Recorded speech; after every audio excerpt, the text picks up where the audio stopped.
بسم الله الرحمن الرحیم حامدا و مصلیا و مسلما. ہر لحظہ ہے مؤمن کی نئی شان نئی آن، گفتار میں کردار میں اللہ کی برہان، قہاری و غفاری و قدوسی و جبروت، یہ چار عناصر ہو تو بنتا ہے مسلمان. امو عزت مندو، نن ز توسو سرا دی علامہ اقبال دی یوم ولادت بدی موقع باندې مخاطب یم. علامہ اقبال یو داسې شخصیات و چې په 9 نومبر 1877 عیسوي کې د سیلکوټ په شهر کې پیدا شو. او علامہ محمد اقبال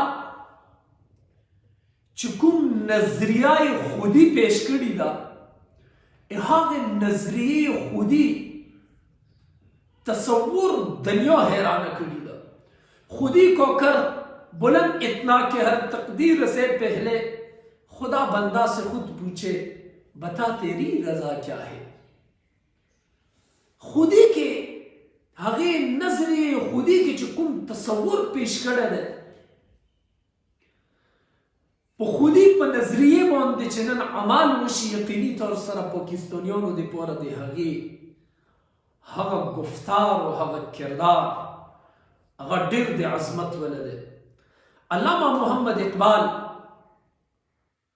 د کیمبرج یونیورسټۍ نه ډیګري هولډر شو. واحد انسان دی چې هغه په پی ایچ ډی کې صرف 1 نمبر کام او په هغه باندې هم احتجاج کړو. عزتمندو، علامه اقبال ایموش د پاره ویلي داسې ډېر زیات اهم دی، ځکه چې علامه محمد اقبال موږ ته یوه نظریه راکړې ده، یو تصور یې راکړی دی چې دغه تصور ته یایي تصور پاکستان.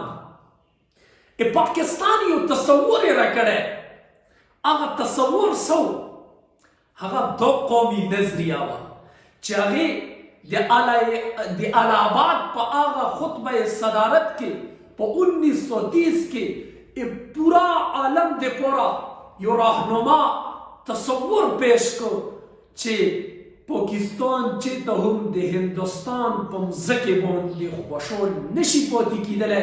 دې د وجې نه هغې دو قومي نظریې هغه تصور پیش کو چې هغې ته تصور پاکستان یایي. دا واحد علامه اقبال دی چې دغې د پاکستان تصور پیش کو. هغې نظریې هغې افکار او هغې تصور باندې نن دو عظیم دو خستا و دو زرخیز وطن پاکستان مارز وجود کے رولو. او به 1931 کې هغې ګول میز کانفرنس نه خطاب وکړو او په هغې کې یو ډېر زبردست طریقې سره د مسلمانان هند نظریه پیش کړه.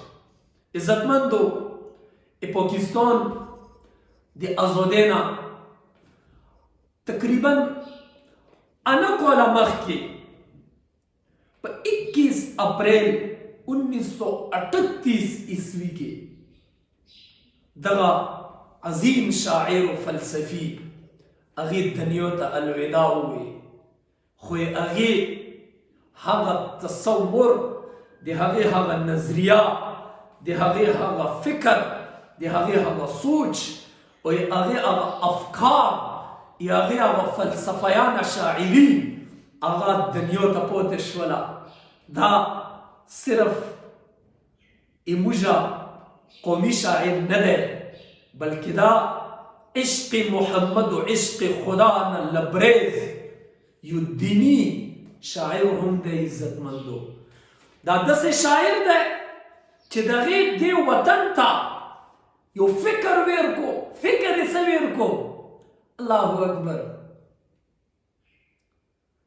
نہیں نومید اقبال اپنی کشتی ویرا سے، نہیں نومید اقبال اپنی کشتی ویرا سے، ذرا نبھو تو یہ مٹی بڑی زرخیز ہے ساقی ادغا نظریہ ویرکا چه دو مٹی دو خورا دیر زرخیز دا دیر خستا دا دغی نظریه اقبال بونده بو انشاءاللہ دو پاکستان زرخیز و شاداب بھی اللہ تعالی دے علامہ محمد اقبال قبر بونده کروٹ کروٹ رحمتون نازل کی واللہ تعالی دے دغی شاعر مشرق دغی شاعر پاکستان علامہ محمد اقبال اغا نظریہ چی اغا نظری خودی دا او کا اغا نظریہ پاکستان دا او کا اغا تصور پاکستان دے